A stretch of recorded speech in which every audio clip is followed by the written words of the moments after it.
Halo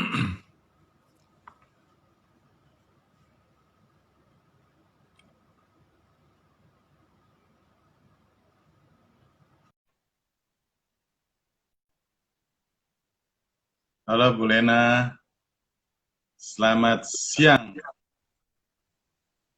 Siang, Pak Halo, Frans. yes Pak Pri, apa kabar? Baik, gimana kabar Pak Frans? Luar biasa. Kita hari ini akan bahas buku ini, Smart Quit, tulisan Yes. oleh Pak Pri Ya, ya, Hartono. ya, ya, ya. Ya, makasih Pak Frans. Suara saya Ya, terdengar jelas di sana? jelas, jelas Pak Pri. Ya, oke, siap. Bu Lena, di sini ada Bu Lena nih, ownernya Marki Pak Pri. Oh ya, Bu Lena, selamat bergabung.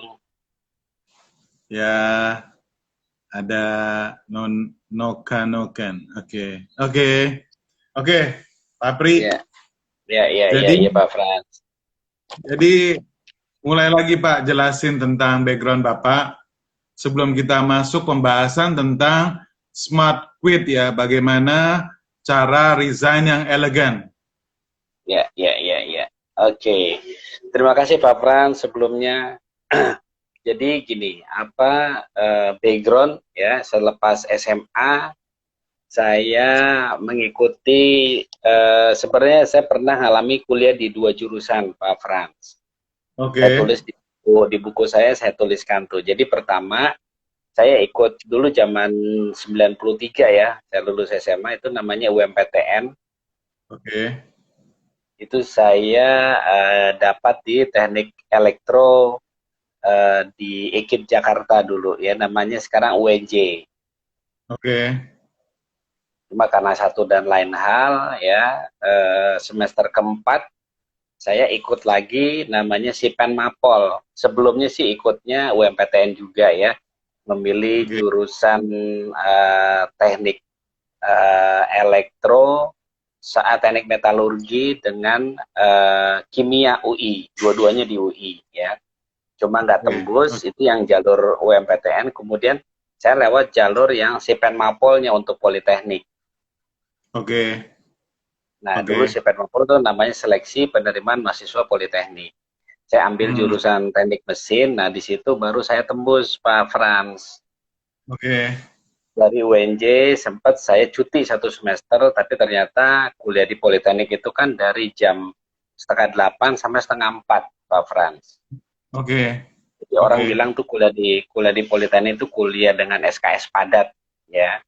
Nah oke, itu nggak cukup ternyata untuk saya teruskan tadinya saya mau kuliah di dua tempat tapi tidak memungkinkan, akhirnya saya off yang di UNJ, saya meneruskan di Politeknik sampai lulus. oke, oke, Nah lulus di buku ini saya jelaskan dari mulai berkarir di teknikal, karena orang lulus teknikal ya dari background teknikal kemungkinan besar ya dominan dan mayoritas pasti memilih karirnya di teknikal apapun ya, itu ya, mau itu manufaktur, mau itu di workshop, maupun mungkin teknikal di trading dan seterusnya ya. Nah hmm, cuma Pak Frans sampai 2018 ya saya berkarir itu kan hampir hmm, 20 tahun, jadi saya mulai berkarir itu tahun 99. Ya saya lulus oke, di Politeknik itu 98 akhir ya. Kemudian hmm, 99 baru bekerja sampai di 2018. Jadi kurun 19 sampai 20 tahun lah kira-kira ya.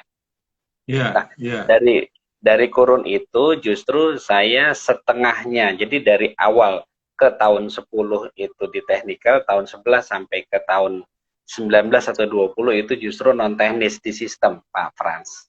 oke, oke, Ya, itu yang mungkin bisa menjawab pertanyaan pertama Bapak nih, ya, tentang background pendidikan sampai karir kerjaan begitu. oke, oke. Dan kalau saya lihat tuh Pak Pri itu di awal-awal bekerja itu setiap 1 sampai 2 tahun pindah pindah perusahaan Pak ya. Saya paling lama pernah di dua perusahaan terakhir, tiga ya. Jadi waktu itu kalau nggak salah PT Supra Bakti Mandiri dengan Sinar Inti itu paling lama Pak. Satunya 5 tahun, satu hampir 7 tahun malahan. Oke, oke. Itu paling lama. Setelah itu ya memang tidak pernah lebih dari 2 tahun. Ya, yang Ya, 7 tahun itu karena perusahaan. ya perusahaan ini Pak subkontraktor untuk tambang, untuk mining. Kita bergerak di supply untuk conveyor dan aksesoris. Bapak fungsinya sebagai human resource Saya atau ya pertama masuk saya namanya sebagai manajemen representatif. Jadi orang yang ngurusin implementasi ISO, Pak. oke, Nah, terus kemudian eh, bertambah tahun, kemudian saya promoto ke bagian training and development. oke, Jadi oke, tugas sebagai manajemen representatif yang ngurus ISO tidak hilang, tapi saya ditambahkan pekerjaan oke, sebagai training dan development. oke, Sampai kemudian saya keluar di 2015. oke, oke. Pak, cuma di ISO ya, ISO itu menarik tuh. ISO itu menuntut kita sebenarnya cuma kedisiplinan tentang bagaimana kita mengikuti prosedur, Pak. Iya, betul, Ya, betul. jadi kan ISO itu mau ISO berapapun, mau 9.000, mau 14.000, bahkan nanti ada energi ya, energi kita udah mulai nih 50.000, kemudian atau di yang K3-nya Pak Frans ya, di ISO yang untuk K3-nya gitu loh. Nah, itu semua sebenarnya muaranya ke satu hal. Ya, kita Hmm, disiplin terhadap prosedur yang sudah kita sepakati atau kita buat. oke, oke. Itu kalau Nah, bicara tentang ISO. nah, Bapak 5 tahun itu di mana, Pak? 5 tahun itu di perusahaan ini Pak, panel maker, electrical system engineering and panel fabrication di daerah Batu Sari, Tangerang. Nah, di situ saya sebagai quality control dan quality assurance, Pak Frans. Oke. Oh, Bapak backgroundnya quality control dan assurance ya? Ya, karena itu kan manufaktur. Ya, ya, ya, ya. Manufaktur, maka dari mulai produksi sampai QC-nya, kemungkinan besar akan diambil dari background teknikal. Oke, oke. Ya. Nah, berarti kalau saya lihat Bapak tuh karirnya kebanyakan di quality control, di ISO, di terakhir di training and development itu 5 tahun ya? Ya, betul. Oke. Lalu apa yang men-trigger Pak Pri mau menjadi mau quit atau resign dan menjadi entrepreneur? Ya, saya dibesarkan di keluarga Muslim, Pak Frans ya. Ya bukan untuk mensempitkan arti sebuah entrepreneurship begitu ya, tapi kami diajarkan bahwa kalau kita bilang nih menjadi entrepreneur itu Hmm. jauh lebih besar kemungkinannya untuk mendapatkan revenue atau penghasilan. Iya, Nah, betul. tapi bukan untuk gaya-gayaan ketika revenue itu besar, tapi untuk banyak membantu orang. Itu Oke. edukasi yang diajarkan di keluarga besar saya. Ya, Hmm. saya kelas 2 SD sudah ditinggal almarhum Bapak, Pak Fran, 2 SD tahun Oke. 82, sehingga Oke. dari tahun 82 ya sampai hari ini alhamdulillah ibu saya masih hidup. Jadi memang Hmm. ibu sebagai single fighter yang membesarkan Pak Fran 4 orang anak Iya, dan itu laki-laki semua. iya, iya, iya, iya. Ya, walaupun bapak itu dulu TNI Angkatan Darat Pak Frans. Oke. Ya, tapi kan kalau sudah almarhum ya seorang ibu walaupun mendampingi seorang TNI tetap aja behaviornya adalah behavior ibu-ibu wanita gitu ya, pendidik yang Iya. penuh dengan kelembutan, penuh dengan Hmm. bukan kasih sayang, bukan berarti cuma perempuan yang memiliki kasih sayang, tapi laki-laki pun juga punya. Cuma faktor kelembutan pasti datangnya dari wanita, dan itu dari seorang ibu. Nah, maksud Iya. saya, Hmm. keluarga itu mendidik gitu ya, bahwa kalau kita menjadi entrepreneur, resiko ataupun keuntungan yang bisa didapat, ya memang peluang revenue jauh lebih besar. Dan dengan Iya. lebih besar itu, maka kita bisa punya banyak peluang untuk membantu orang. Itu sebenarnya filosofinya Pak Fran. Nah, masalahnya orang tua tidak artinya gini, kamu mau entrepreneur itu di bidang apapun, terserah kamu apa bisanya. Jadi semua diserahkan ke kemampuan anak-anaknya. Nah, itu yang mendasari, dan terus ya makin terpacu ketika memang sudah berada di bangku kuliah. Saya terus terang waktu kuliah itu hanya bayaran kuliah yang minta ke orang tua, Pak Frans. Iya, iya. Ya, sedangkan untuk uang jajan, transport, beli modul, dan tetek bengek anak kuliahan itu saya dapati dari biaya mengajar private les. Oke. Ya, karena di jurusan teknik, lebih spesifik teknik mesin, biasanya bukan untuk mau apa begitu ya, tapi biasanya di matematik, fisika, kimia dia kuat kalau orang engineering. Oke. Nah, maka dari itu saya memanfaatkan kelebihan itu untuk ngajar private les anak SMP dan SMA, Pak Frans. Jadi selesai kuliah, kalau teman-teman saya tuh pulang. Waktu itu saya ingat salah satu stasiun TV itu punya acara favorit tentang film-film Amerika Latin tuh, Pak Frans. Iya. Jadi mereka pulang, ya capek kan kuliah Poltek itu yang begitu padat SKS, pulang ya udah nongkrong dulu, nonton telenovela dulu istilahnya ya. Amerika Latin. Nah, kalau saya masih berjibaku tuh, Pak Fran, di transportasi umum, ya naik kereta, naik angkot, naik bus untuk menuju ke rumah murid les saya gitu loh. Jadi setiap hari saat kuliah itu paling cepat saya sampai rumah jam 10 malam. Oke. Tapi dengan itu alhamdulillah saya bisa, ya tadi yang saya bilang, uang jajan sendiri, transport sendiri, kemudian uang modul sendiri, bahkan dulu menjelang wisuda itu kan biaya paling besar ya Pak Fran.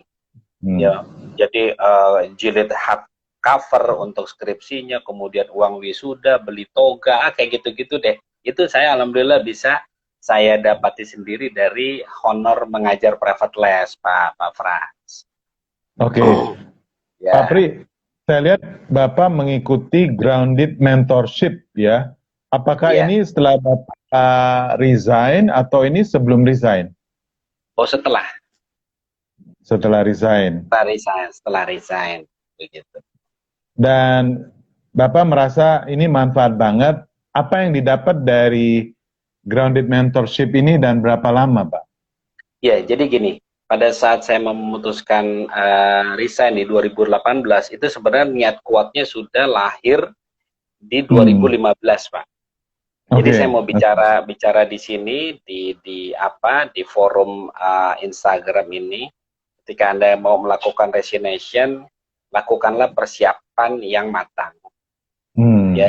Jadi kalau Anda sudah berkeluarga, maka paling tidak 1 tahun uang kas ya, istilahnya uang kas dapur sudah disiapkan. Karena setelah Anda menjadi entrepreneurship, tidak lagi seperti orang karyawan yang punya gaji bulanan, tiap bulan dapat penghasilan. Tetapi ketika entrepreneurship, itu berjibaku segala macam yang tidak jelas berapa nilainya atau bahkan nggak ada sama sekali, itu kita harus siap ya. Nah, ketika mau melakukan resignation, saya merasa bahwa kita perlu ya ada satu pembimbing ya, saya sebutnya seorang mentor gitu ya, yang harus kita miliki supaya kita arahnya itu bisa sesuai dengan keinginan kita. Dan mentor yang kita pilih pun tentunya sesuai dengan apa yang mau kita tuju. Gitu. Betul.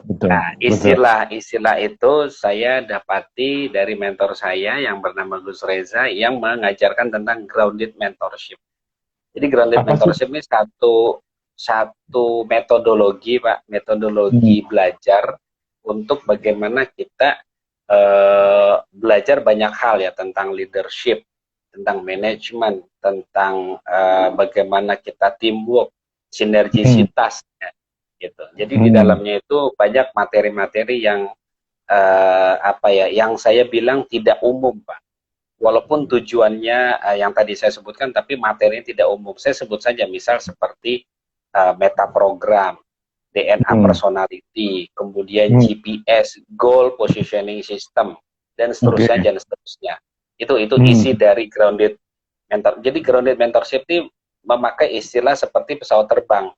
Yang nggak lagi terbang, dia harus di-groundedkan dulu. Jadi dia masuk hanggar, dia dicas nih belajar macam-macam, begitu nanti siap terbang, udah dia langsung melecut dengan apa istilahnya nih percepatan yang lebih baik dari sebelum dia masuk hanggar. Itu analoginya Pak Frans. Oke, menarik sekali. Pak, tadi ada metaprogram itu apa, Pak?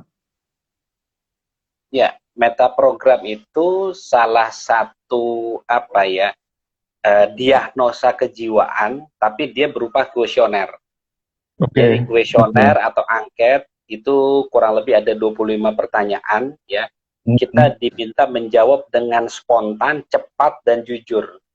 Kenapa? Karena di situ kita diajarkan untuk supaya tahu gambaran diri kita seperti apa. Nah, nanti dari jawaban-jawaban kita itu akan melahirkan karakteristik pribadi kita seperti apa. Apakah kita termasuk orang yang suka tantangan atau tidak? Apakah kita termasuk yang kalau lagi drop itu perlu motivasi dari luar atau tidak? Apakah kita kalau diberikan tim untuk memimpin tim sanggup atau tidak? Itu semuanya nanti kesimpulan yang akan didapat dari ilmu metaprogram, Pak Frans. Oke. Ya. Lalu tadi Bapak sebut ada apa, personal DNA itu apa, Pak? DNA personal. Jadi gini, DNA personality ini metode Pak Frans yang digunakan untuk memastikan atau mendiagnosa potensi seseorang. Ya, kita mungkin pernah baca gitu di literatur ya. Jadi gini, Tuhan tuh nyiptain anggota tubuh kita, Pak Fran. Dari anggota tubuh kita sebenarnya bisa terdeteksi apa kemampuan potensi seseorang. Nah, bagian anggota tubuh kita apa ya? Saya sebutkan pertama retina mata. Terus kedua akar rambut. Ya, kemudian yang ketiga air liur. Ya, terus yang keempat kuku. Ya, kuku. Nah, yang paling viral, yang masih bertahan sampai hari ini dan populer itu sidik jari, Pak Fran. Ya, jadi ke 10 sidik jari ini dapat kita deteksi dengan satu alat yang namanya scanner. Nanti scanner itu ditransformasi ke laptop dengan software tertentu, kemudian nanti keluar. Nah, hasilnya itu bisa diinterpretasikan sebagai potensi seseorang itu yang kita tes. Nah, untuk menginterpretasikan perlu kompetensi tertentu. Nah, kompetensi itu saya pernah belajar, namanya di license promotor. Jadi license promotor adalah orang yang sudah tersertify yang bisa menjelaskan. Nah, DNA personality saya harus jelasin di forum ini nih Pak Fran, tidak bertabrakan atau tidak bergesekan dengan ilmu psikologi yang kita kenal dengan psikotes. Ya. Psikotes saya rasa Pak Fran, kita semua pernah mengalami, apalagi kalau kita mau tes kerja pasti ada psikotes, ya. Nah, psikotes itu basicnya adalah psikometri. Ya, psikometri. Jadi bagaimana kita mengukur potensi dari kejiwaan. Tapi kalau DNA personality adalah biometri. Jadi mengukur itu berdasarkan biologis. Biologis apa? Yaitu keturunan. Keturunan arti maksudnya apa? Dari genetik. Makanya DNA personality, Pak Fran, DNA personality banyak disebut dengan istilah personal genetik. Ya. Nah, saya pernah Pak Fran membantu sebuah BUMN ya, plat merah di Indonesia yang cukup terkenal. Saya pernah bicara dengan bagian SDM-nya, terutama psikolognya itu. Saya bicara tentang ini, dia nggak tahu tentang istilah DNA personality. Begitu saya bicara-bicara, ternyata tadinya yang mungkin mereka underestimate, wah ini mah kayaknya bakalan merusak tatanan psikotes, kemudian merusak hasil-hasil psikotes. Nah, begitu saya jelasin, saya pelan-pelan tuh jelasin Pak Pran, karena ini ilmu baru, psikotes ini kan udah zaman baheula. Nah, jadi benang merahnya saya cuma menekankan begini, ibu, jadi psikolog itu perempuan, ibu psikotes berlandaskan psikometri, sedangkan DNA personality adalah biometri. Nah, psikometri sama biometri tidak akan bertabrakan. Sekarang gini Pak Pran, psikotes ya, Pak Pran pasti masih pernah ngalami di masa-masa dulu ya. Ketika kita mau psikotes, kita nggak usah punya penyakit berat deh, flu aja. Malam kita flu, besok pagi kita psikotes. Kira-kira Pak Fran akan tenang dan nyaman nggak menjalankan tes psikotes? Tidak. Ya, pasti kita nggak nyaman. Nah, tapi psikotes kan bukan alat mengukur dia pintar atau bodoh, bukan. Psikotes dan DNA personality sama-sama mengukur bagaimana seseorang punya kelebihan dan kekurangan supaya bisa ditempatkan di posisi yang pas jika dia melamar kerjaan. Atau katakan dari lulus SMP mau ke SMA jurusan apa? Atau dari lulus SMA mau kuliah jurusan apa? Ya kan dari SMP ke SMA, SMA ada jurusan dulu IPA IPS, fisika, biologi, sosial, atau kalau di jurusan jelas kita tahu sendiri berbagai perguruan tinggi jurusannya banyak. Nah, saya tekankan cuma gini Pak Pran, hasil psikotes dan DNA personality jika digabungkan itu akan menghasilkan kesimpulan yang very very powerful Pak Frans. Jadi tadi psikotes, psikometri begitu kita flu kita pasti nggak tenang melakukan dan nggak tenang melakukan bukan berarti kita terlihat bodoh, bukan, tapi kita tidak merepresentasikan kelebihan kita atau kekurangan kita. Nah, karena tidak merepresentasikan, maka kita tidak akan ditempatkan di posisi yang pas. Misal gini, Pak Fran punya potensinya misal di sales marketing, cuma pada saat psikotes itu flu, akhirnya ngerjainnya nggak betul gitu ya, nggak benar, maka ternyata di potretnya punya kemampuan di potretnya di luar sales marketing. Padahal Pak Fran itu potensinya sales marketing. Jadi bukan bodoh atau tidak, tapi salah penempatan nantinya. Nah, cuma nih ya Pak Fran, di DNA personality tidak mengenal you mau punya penyakit apapun hasilnya akan tetap sama.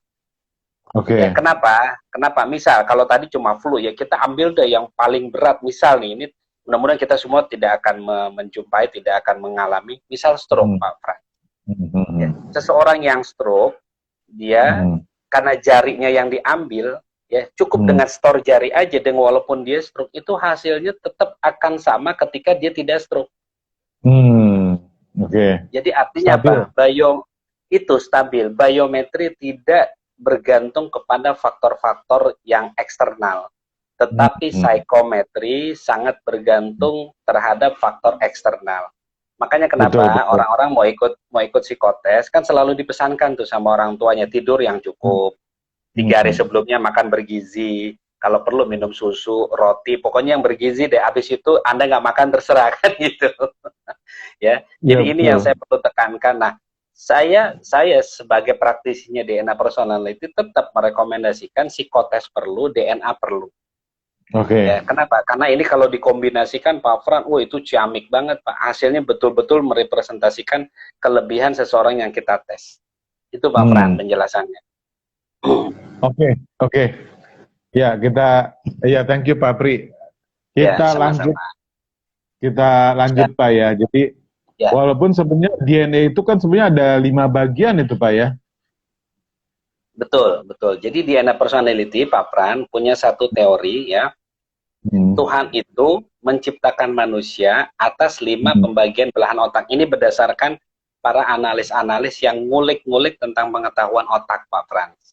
Ya. Nah, yang perlu dibanggakan, ilmu ini ditemukan sama orang Indonesia asli Pak Fran. Ya, namanya S3, namanya Pak Farid Poniman. Jadi ilmu ini beliau ulak-ulik sampai kemudian dia melanjutkan S3 Malaysia hanya untuk ngulik-ngulik tentang ilmu perotakan. Iya. Nah, jadi di teori ini Pak Fran, tiap manusia belahan otaknya itu dibagi dengan 5 bagian. Jadi kalau kita kenal dulu otak kiri dan kanan gitu ya, kalau ini jadinya 5 itu adalah yang kiri kita bagi lagi kiri atas dan kiri bawah, yang kanan kita bagi lagi kanan atas kanan bawah. Nah, irisan dari yang keempat ini ada di tengah Pak Pran. Iya, gitu. iya. Nah, penemu ini, Pak Farid ini membagi 5 belahan ini menjadi namanya, kalau yang kiri atas itu sensing, kemudian kiri atas thinking, kiri bawah itu sensing, kanan atas intuiting, kanan bawah itu feeling, dan irisan yang ada di tengah ini adalah yang kita sebut insting. Oke, oke. Nah, jadi itu kesimpulannya. Kalau kiri atas tadi thinking, orangnya analisa kuat, tapi dia terlalu hati-hati dalam mengambil keputusan. Kalau kiri bawah itu sensing, dia terlalu kuat di disiplin, ya, kemudian memorinya cukup baik, tapi dia kaku seperti robot. Karena orang yang terlalu disiplin, pola pikirnya pola pikir seperti kacamata kuda kan, Pak Frans? Iya, iya. Ya, oke. Kanan atas yang kita sebut intuiting itu kaya dengan kreativitas, tetapi pola pikirnya zigzag karena orang kreatif itu nggak bisa dibatasin. Ya, itu kanan atas. Nah, kalau kanan bawah dengan sebutan feeling itu, dia kelebihannya adalah di kemampuan verbal dan komunikasi. Ya, cuma kekurangannya yang harus diimprove oleh si orang feeling kanan bawah ini adalah mereka terlalu sensitif. Anak sekarang nyebutnya baper. Baper. Ya, terlalu sensitif. Nah, yang di tengah yang disebut insting ini karena irisan, Pak Pras. Irisan itu kan berarti kemampuan otak kiri dan kanan dia ada di situ. Ya, nah kelebihannya otak tengah adalah multitasking, atau dia bisa banyak melakukan banyak hal, ya, tetapi Pak Pras karena dia di tengah multitasking tapi dia melakukannya setengah-setengah.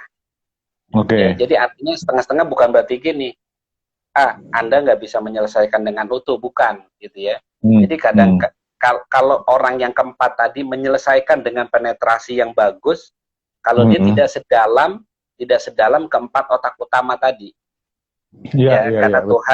Karena Tuhan dengan 5 belahan ini mengkaruniai manusia tentunya dengan segala kelebihan dan kekurangan. Nah, satu, Pak Pran, kesimpulan kita belajar DNA personality adalah kita diminta, ya, sebenarnya nih Tuhan sudah mengharuskan kita, tinggal kitanya ini sensitif apa enggak. Justru dengan belajar ini, Pak Pran, kan kita akhirnya tahu ya, kalau kita bagian kiri atau kanan otaknya, berarti kekurangan saya apa, kelebihan saya apa. Nah, dengan belajar DNA, maka kita nggak akan lagi, Pak Pran, jadi sombong. Kalau kita ngerasa, ya memang saya lebih di sini, tapi kayaknya kekurangan saya yang ini nih kayaknya ada di dia deh. Kita nggak usah jauh-jauh, Pak Pran. Kalau kita udah berkeluarga, kita introspeksi aja, kita refleksi. Pasti kekurangan kita itu ada di pasangan kita, yaitu istri kita. Sedangkan kekurangan istri kita pasti ada di kita sebagai kelebihan kita. Itu udah pasti. Karena Tuhan itu sudah sangat baik merencanakan hidup manusia, menemukan pasangan yang memang benar-benar akan complement each other gitu. Jadi saling melengkapi. Makanya saya belajar ini sebenarnya antara takjub dan merinding, Pak Pran. Ya, karena kita benar-benar diminta, ya, Anda punya kelebihan di situ memang, tapi ingat kekurangan Anda ini juga ada, dan kekurangan ini harus ditutup sama orang lain. Nah, bayangkan Pak Pran, kalau tiap individu di dunia pola pikir dan mindsetnya begini, masih ada nggak, Pak Pran, yang lagi berani sombong? Harusnya sih nggak ada. Betul nggak, Pak Pran? Pak Pran yang sebagai guru saya juga di digital transformation yang sudah banyak memimpin perusahaan, saya yakin pasti di timnya Pak Pran begitu, oh ya dia kuat di situ, tapi dia lemah di sini. Nah, lemahnya dia ditutupin tuh sama temannya tuh yang B. Nah, B juga punya kekurangan, ditutupin sama yang si C. Jadi akhirnya tim, dan tim ini harus sinergi. Satu ompong, maka jeblok nilainya. Satunya taringnya, tiga-tiganya taringnya kuat, pasti revenue-nya dia makin kencang kan. Itu teorinya kan ya Pak Frans ya? Iya, betul. Pak Pri, saya termasuk yang tipe yang mana? Waktu itu kan sempat tes ya? Iya, saya ingat dulu Pak Frans di 2019 ya, saya tes waktu itu di salah satu hotel di daerah Gandaria, Jakarta Selatan ya. Saya ingat saya Pak Frans tuh sama dengan saya di kiri bawah Pak, itu sensing. Kiri bawah. Sensing ya?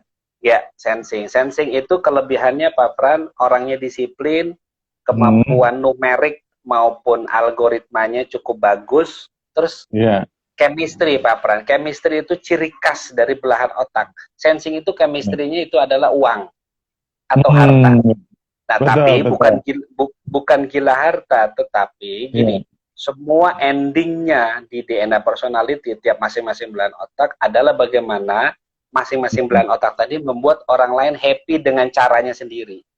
Nah, sensing membuat orang happy lewat apa Pak Fran? Lewat jalur harta. Artinya apa? Orang-orang sensing ini ya, Tuhan meng-create hidupnya itu untuk jadi dermawan. Nah, dengan harta yang berlebih ini dia bisa banyak membantu. Kan orang dermawan mungkin nggak Pak Fran hartanya dikit? Kan nggak mungkin. Iya, betul. Namanya dermawan pasti berlebih. Nah, dengan berlebih, tapi Tuhan meng-create diri dia, Pak. Jangan lupa tuh, ada yang harus dibantu gitu. Nah, akhirnya dikeluarkanlah apapun itu, mau itu berupa duit, mau berupa aset dan seterusnya. Nah, saya sudah kenal Pak Fran juga, sepertinya banyak juga ya sifat-sifat dermawannya udah kelihatan lah gitu ya, suka banyak bantu orang segala macam, itu memang tipikal. Nah, kalau thinking kiri atas Pak Fran, itu chemistry-nya adalah jabatan, tahta namanya. Nah, dia membuat happy orang lain lewat apa? Lewat tahta. Tahta itu jabatan yang dia emban. Siapapun dia gitu, mau dia bupati, mau wali kota, even dia cuma ketua RT, tapi dengan tahta dan jabatan dia mempermudahkan orang. Misal gini, seorang RT aja, seorang RT begitu dia nanti kesulitan tentang kontrakan, legalitas, dia bikin mudah. Dia bikin mudah orang itu. Itu yang namanya membahagiakan orang lewat tahta. Nah, kalau yang kanan atas, beda tuh intuiting dengan kata-kata. Ya, misal dengan buku, dengan puisi, dengan karya sastra. Artinya apa? Dia membuat happy orang dengan kata-kata. Kalau yang bawah ini lain lagi Pak Frans. Dengan bagaimana pola kepemimpinan dan seterusnya. Ini menarik kalau kita bahas lebih dalam Pak Frans. Tapi kurang lebih singkatnya seperti itu. Oke, thanks Pak Pri. Very insightful ya. Pak Pri, kita lanjut lagi soal isi buku ini ya. Ini ada poin tentang momentum untuk perubahan nih. Iya. Bisa dijelaskan nggak ini Pak? Oke. Momentum ini kalau Pak Frans dan nanti teman-teman yang mau memiliki, ini ada di halaman 60 ya. Ada di halaman 60 seperti yang saya buka ini Pak Frans. Jadi gini, saya cerita background rumus ini dulu ya. Jadi gini, keuntungan saya yang background engineering kemudian menapaki di dunia entrepreneurship sebagai konsultan SDM atau konsultan human capital, saya merasa diuntungkan Pak Fran. Karena gini, di engineering itu banyak rumus-rumus engineering atau rumus fisika yang saya bisa transformasikan menjadi rumus-rumus pengembangan SDM. Ya kan, saya juga belajar nih dari Pak Frans. Katanya kan kalau kita bukan mau terkenal demi ambisi apa gitu ya Pak Frans, tapi terkenal untuk kepentingan yang sangat besar, mesejahterakan orang, membantu orang gitu. Kan ada 3 katanya. Be the first, be different, be the best. Kan gitu. Kalau kita bisa jadi yang pertama, ya udah silakan, jadilah Anda yang pertama. Misal, kalau kita bicara YouTuber segala macam, mungkin Indonesia nyebut, Atta Halilintar, misal gitu ya. Nggak bisa jadi yang pertama, ya udah Anda be different, Anda bisa nggak berbeda. Anda punya nilai tambah yang lebih daripada yang pertama tadi, itu juga keren, makanya jadi be different. Nah, kalau nggak bisa jadi yang pertama, nggak bisa berbeda, maka Anda jadi yang terakhir adalah be the best, jadi yang terbaik. Anda memang bukan yang pertama, Anda memang nggak terlalu banyak berbeda, tapi Anda yang terbaik di bidang Anda. Ya, jadi kesimpulannya adalah be the first, be different, dan yang ketiga be the best. Ya. Nah, keren. Rumus tadi momentum, saya memanfaatkan salah satu rumus engineering yang pernah saya pelajari Pak Fran, namanya momentum. Momentum ini rumus fisika yang didefinisikan adalah momentum adalah terjadinya perubahan. Momentum itu kan dulu istilahnya massa dikali kecepatan, tapi saya konversi ke pengembangan SDM, akhirnya momentum terjadinya perubahan diri kita apa sih? Jadi change my life itu bagaimana gitu. Nah, merubah atau perubahan momentum adalah kita memakai rumus fisika dengan P sama dengan delta V, Pak Frans. Nah, delta V ini kita jabarkan lagi Pak Fran, adalah F adalah gaya perubahan waktu F kali delta T. F-nya sendiri adalah M kali A, kemudian kali delta T. Nah, M-nya sendiri kalau di fisika namanya adalah energi W, berat dibagi dengan gravitasi.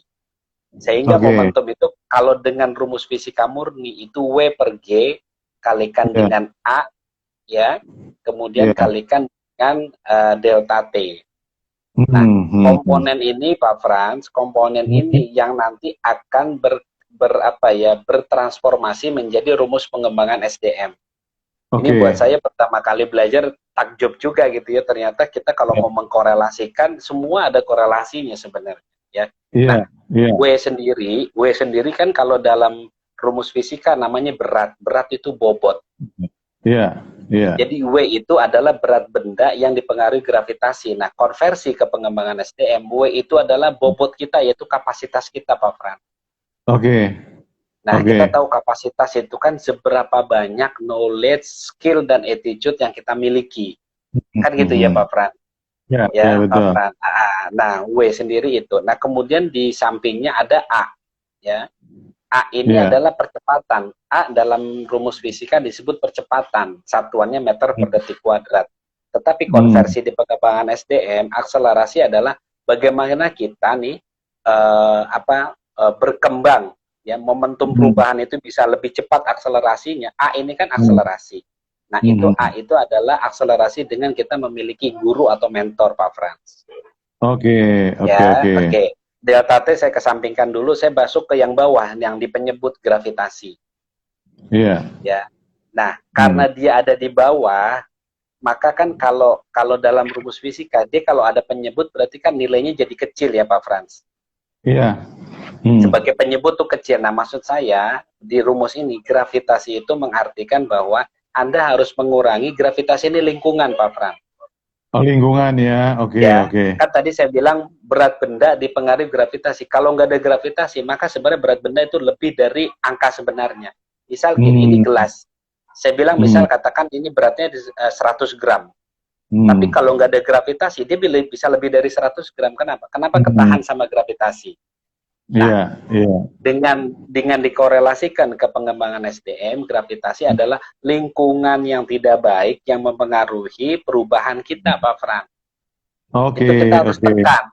Kenapa ditaruh di bawah? Supaya ditekan. Ditekan itu adalah dikurangi, bahkan dihilangkan. Nah, gravitasi mengartikan lingkungan yang nggak baik, dari mulai kita kurangi sama kita hilangkan. Supaya kenapa? Nanti lahirnya jadi yang di atas tuh, Pak Fran. Yang W, A, sama delta T. Nah, delta T kalau dalam fisika itu kan T2 min T1. Jadi waktu sekarang dikurangi waktu yang lalu. Atau waktu akhir dikurangi waktu awal kalau orang engineering ngomongnya gitu. Tetapi delta T, T2 sama T1-nya di pengembangan SDM adalah bagaimana masa sekarang kita ya kan dikurangi dengan masa lalu harusnya jauh lebih besar kebermanfaatannya. Betul. Gitu. Jadi delta T itu artinya perubahan masa lalu sama masa sekarang harusnya jauh lebih baik nilainya dari masa sekarang. Nah, intinya jadi artinya perubahan momentum kan artinya jadi kapan sih kita harus berubah? Yaitu syaratnya tadi. W-nya berarti kompetensinya kita perbesar, kita nambahin ilmu, kita belajar, kita banyak baca begitu ya. G itu kita menekan, menghilangkan lingkungan yang nggak baik, kemudian akselerasi kita butuh guru, butuh mentor. Nah, delta T, bagaimana kita bisa membuat lebih baik masa sekarang kita daripada masa lalu. Cakep. Kalau masa lalu kita sudah baik, sekarang sudah baik, ya pasti kan T2 min T1-nya akan makin besar kan gitu, Pak Frans ya. Iya. Itu kurang lebih gitu. Iya. Karena Pak Fran, saya diajarin mentor saya itu gini, uniqueness itu yang apa ya, sebagai modal tadi kalimat be difference. Di Indonesia praktisi SDM masih jarang kita jumpai yang mencoba mengkorelasikan rumus-rumus engineering terhadap pengembangan SDM.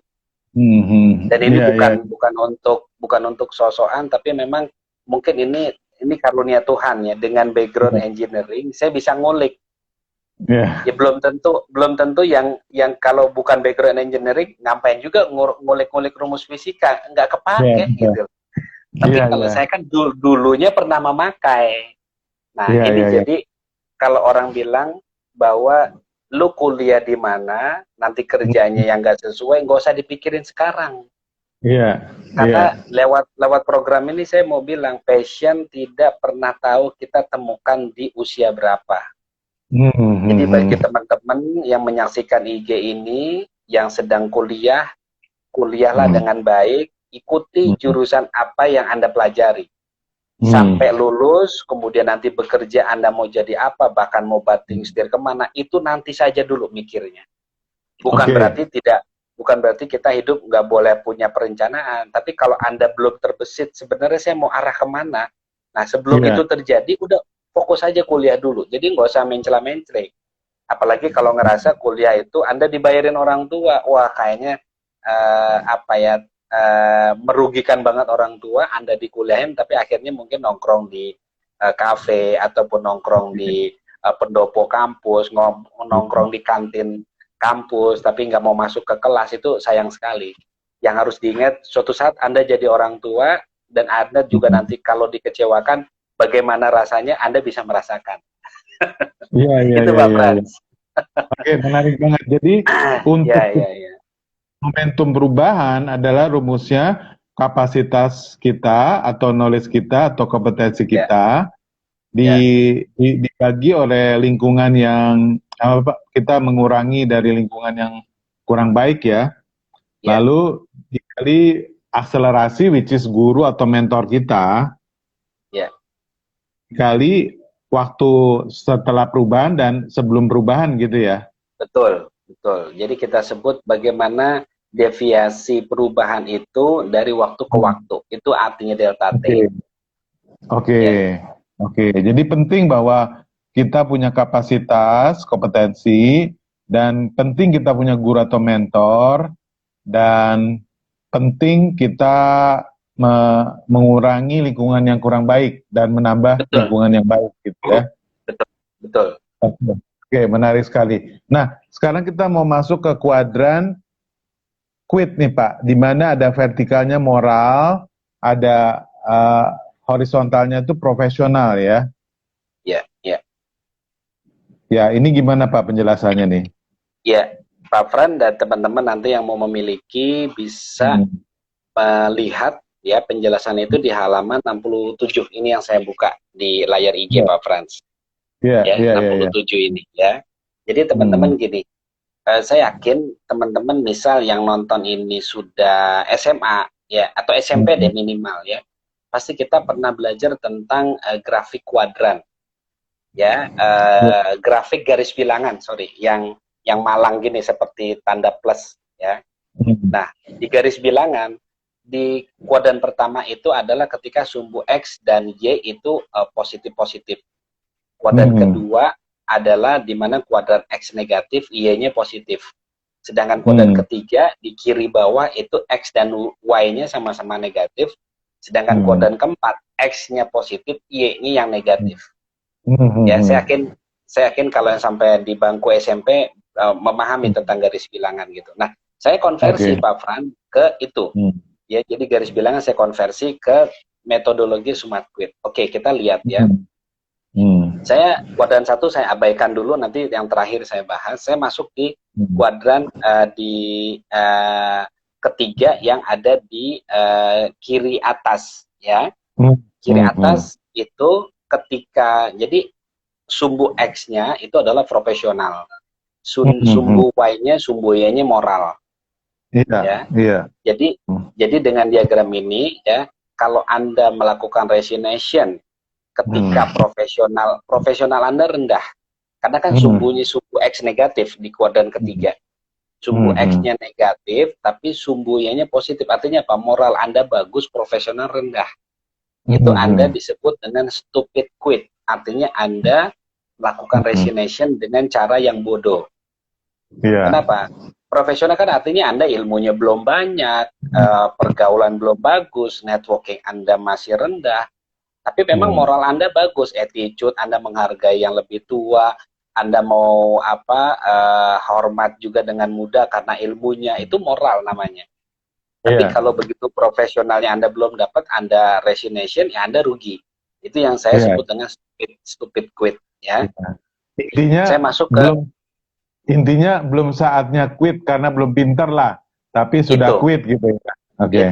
Itu ya. Walaupun mungkin setiap orang ada pertimbangan ya Pak Frans, bahwa dengan stupid quit ada pertimbangan tertentu, tapi selama tidak ada kondisi yang tidak normal, artinya selama kondisinya normal, harusnya dia belum melakukan resignation. Too early. Ya, yang tidak normal itu saya pikir kita tahu sendiri, misal gitu ya, penyakit yang cukup parah begitu ya, atau kecelakaan terus meninggal, ini kan lain soal, atau mungkin dia melakukan kesalahan di perusahaan tersebut, ini lain soal. Kita sebut kondisinya harus normal ya. Terus yang ketiga, yang di kuadran kiri bawah ya, ketika profesionalnya juga belum bagus, moralnya jelek, Pak Fran.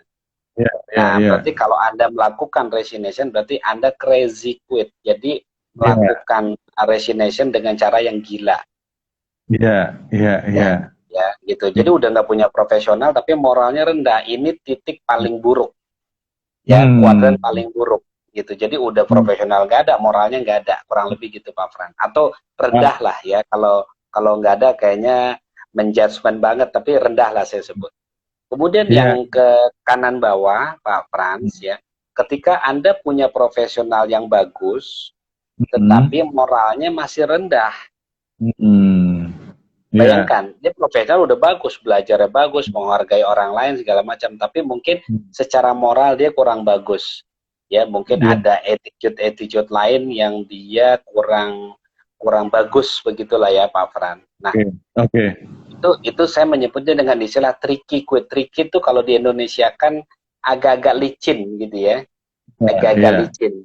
Nah, ini salah satunya mungkin gini, kalau misal dia sales marketing atau siapapun yang megang database sebuah perusahaan, dia keluar dengan cara nggak bagus, database-nya dia bawa tuh Pak, untuk dia bangun pundi-pundi bisnis, atau dia oper karena dia pindah ke kompetitor, semua database-nya dialihkan ke kompetitor. Dia pinter, profesional itu pinter, tapi attitude-nya jelek.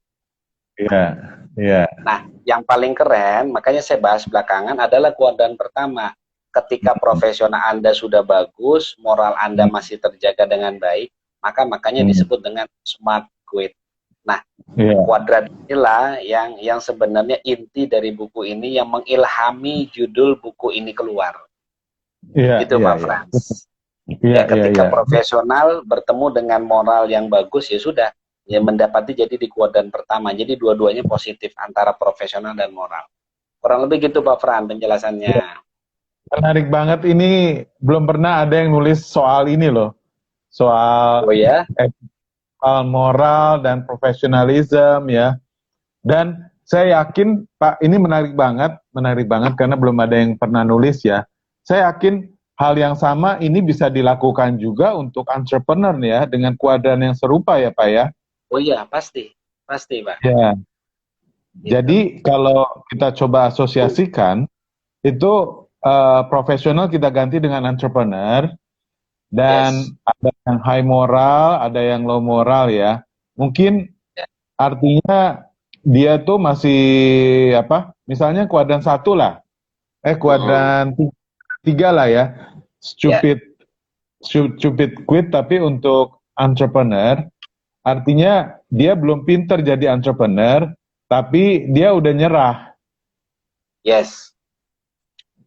Bisa dijadikan gitu. Jadi mungkin moral kita bisa ganti kalau di entrepreneur, mungkin semangat ataupun motivasi kali ya Pak ya. Iya, semangat atau motivasinya tinggi, tetapi profesionalisme masih rendah. Dan dia berhenti, jadi udah mulai usaha, wah kayaknya nggak ada hasilnya nih, ya udah stop gitu ya. Ya, bisa diartikan gitu. Iya. Oke, menarik sekali nih Pak. Jadi ini sesuatu yang menarik buat para HR leaders ya, ngajarin ini nih.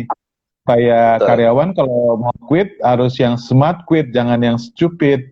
Stupid itu artinya belum pinter sudah resign gitu ya. Betul, betul, betul. Iya, saya sering ketemu nih Pak yang tricky quit maupun yang stupid quit Pak. Yes. Saya sering ketemu. Waktu di beberapa perusahaan yang Bapak pimpin ya. Iya, saya sering ketemu ada beberapa headhunter atau apa. Pak, yuk kita bikin headhunter sendiri yuk. Ini database perusahaan saya bawa nih Pak, ya kan? Oke. Ya kayak itulah. Jadi kita buat baru Pak karena untungnya besar sekali nih Pak, gitu kan? Ya. Ya ini cukup Ternyata banyak dia nih.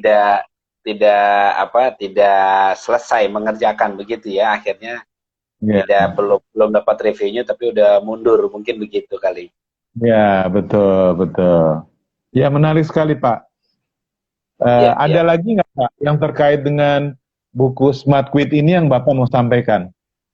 Ya, terakhir gini sih, kalau satu hal bahwa jangan pernah kalau dalam bahasa psikologi ini membakar jembatan yang pernah kita lalui. Oke. Ya, jembatan ini tanda kutip, jadi makna psikologis bahwa jembatan yang kita lalui adalah konteks di buku ini perusahaan-perusahaan yang kita pernah berkarir. Iya, betul. Ya, artinya bisa jadi di kapan tahu waktu kita sudah lampaui, jembatan itu masih butuh kita gunakan untuk berjalan. Nah, betul. Kalimat kita gunakan ini adalah membangun koneksi. Menjadikan satu pertemanan, networking itu nggak terputus. Itu yang dimaksud membakar jembatan. Betul. Bagus sekali nih Pak advice. Ya, karena saya percaya Pak Frans bahwa networking itu kalau kita pelihara ya seumur hidup gunanya. Iya. Itu. Ini terus terang bagus untuk para HR leaders ya. Dan juga orang-orang profesional yang lagi mempertimbangkan mau resign, apakah mau resignnya itu dengan cara yang baik ya, smart quit, ataukah apakah sudah waktunya dia resign? Apakah caranya baik untuk resign? Ya. Terus poin yang penting juga gini Pak dari buku ini. Resignation itu tidak memandang umur. Artinya teman-teman nggak harus tua untuk bisa mengambil decision ini ya. Dalam kondisi yang muda pun bisa. Maksud saya data dan fakta bekal yang kita bawa itu kita sendiri yang harus meyakini. Jadi tidak perlu dipengaruhi sama orang lain. Oke. Even masih muda, dia bukan tidak boleh mengambil decision resignation kemudian dia pindah kuadran. Gitu. Jadi usia muda pun juga bisa gitu loh. Itu yang saya mau tekankan gitu. Jadi go ahead, ikuti kata hati, kita yakin ya udah decision eksekusi lah begitu. Iya. Oke, bagus Pak. Belum ada nih yang nulis soal ini. Nah, nanti Pak Frans, saya punya satu planning ya di buku kedua ini baru ini planningnya sudah kuat ya. Jadi saya bikin sebuah buku yang berbau DNA. Jadi kalau ini kan saya bilang ini buku populer. Nanti buku kedua ini buku yang sifatnya empirik. Jadi harapan saya bukunya tentang DNA gitu ya, pengembangan dari DNA personality yang saya tekuni sekarang menjadi satu buku referensi, satu buku yang bersifat empirik yang menjadi pegangan para praktisi saya bilang praktisi orang yang pokoknya kerjanya itu menemukan potensi orang, menemukan talent-talent yang keren gitu loh untuk dia berdayakan di bidang apapun Pak Frans, bukan cuma di corporate. Nah ini harapan saya ini bisa jadi buku pegangan yang resmi, yang empirik gitu, bukan buku populer lagi. Mohon doa Pak Frans dan juga para penyimak Instagram hari ini mudah-mudahan bisa terrealisasi. Judulnya apa, Karena Pak? judul ada beberapa alternatif ya, tapi nanti pasti akan mengerucut ke satu nama, satu judul ya. Karena inspirasi saya gini Pak Fran, mohon maaf ya, kalau kita hidup punya apa ya, ya oke, kalau kita dikaruniai Tuhan harta banyak, kelebihan finansial bagus, ya kita harus syukuri, siapa yang nggak mau begitu. Tapi ini terlalu idealis ya kedengarannya. Begitu kita nanti tidak ada di dunia ini, apa yang menjadi legacy kita? Ya, ini pertanyaannya nggak perlu dijawab sama Pak Fran dan teman-teman. Tapi kalau saya mau sharing, legacy paling keren adalah buku. Oke, betul. Ya, legacy paling mahal menurut saya buku. Betul. Ya, karena kita, ya kan katanya gajah meninggalkan gading, gitu kan? Macan meninggalkan belang, manusia meninggalkan legacy. Nah, legasinya apa? Memang kita pasti semua punya pandangan atau perspektif yang beda-beda gitu. Tapi buat saya legacy paling keren adalah buku. Nah, buku-buku apa ya? Buku sesuai yang kita mau tulis apa begitu. Itu sih Pak Fran, pandangan saya begitu. Bagus Pak Pri sudah memberikan wacana, memberikan insight buat orang-orang yang mau resign. Kapan waktunya resign? Apakah masih too early, stupid quit, ataukah kita itu resignnya baik-baik, atau resignnya malah mengambil data perusahaan, atau resignnya jadi bermusuhan? Jangan sampai kita membakar jembatan, karena suatu hari kita akan lewat jembatan itu lagi, dan kita akan celaka kalau ketemu jembatan yang sudah kita bakar. Kita nggak bisa lewat lagi, ya kan? Jadi, betul. Pak Pri, waktu kita tinggal 2 menit, apa pesan-pesan terakhir dari Pak Pri soal smart quit ini? Ya, jadi gini, pemirsa Instagram, penyimak Instagram ya, kita hidup ini nggak ada yang pernah tahu passion itu ditemukan di usia berapa. Ya, passion itu arti paling gampang ada gairah. Kita melakukan sesuatu penuh dengan gairah. Jadi kalau kita mulai, misal gini, subuh melakukan sesuatu, tau-tau udah maghrib. Terus kita mulai di maghrib, tau-tau udah subuh lagi. Itu namanya passion. Jadi bukan berarti kita jadi gila, nggak kenal waktu, bukan. Tapi gairah kita terlalu membara untuk melakukan kegiatan yang sampai akhirnya, kok tau-tau, baru sebentar deh. Hidup 24 jam, tapi buat dia kok kayaknya baru 2 jam gitu loh Pak Fran. Iya, betul. Nah, betul.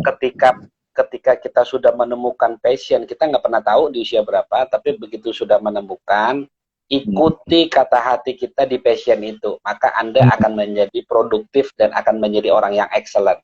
Itu sih Pak Fran. Oke, luar biasa Pak Pri. Thank you so much atas sharingnya.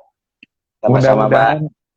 Teman-teman kan ini manfaat, dan juga after this kan biasanya tuh ada 50-100 orang yang mendengarkan video after kita live ini, Pak Pri. Oh, Pak Fran, nanti dari tayangan ini akan share IGTV ya? Yes. Oh, iya. Oke, Pak, nanti kalau sudah di-share di IGTV, saya nanti mohon diberikan copy linknya. Saya bisa juga sebarkan ke akun-akun medsos saya. Yes, pasti. Yang pertama juga saya hostnya kan, saya juga sudah post. Oh iya. Mantap. Ya. Oke, terima kasih. Kalau ada yang mau memiliki, gimana Pak? Oh iya, kalau ada yang mau memiliki bisa DM Budi Coach ya, saya tulis DM ke Budi Coach, harganya hanya Rp50.000 di luar ongkir ya. Mungkin sama ongkir jadi 60.000 lah kurang lebih. Kalau Jabodetabek begitu, yes. Jadi nanti bisa di direct message ke Pak Budi, ya. Jadi Instagramnya Budi Coach. Silakan untuk kontak beliau, teman-teman yang akan memiliki. Pak Frans, sekali lagi terima kasih sudah diundang di live Instagramnya. Sukses terus Pak Frans. Iya, Bapak juga terima kasih semuanya. Oke. Terima kasih. Selamat siang. Iya, siang, bye.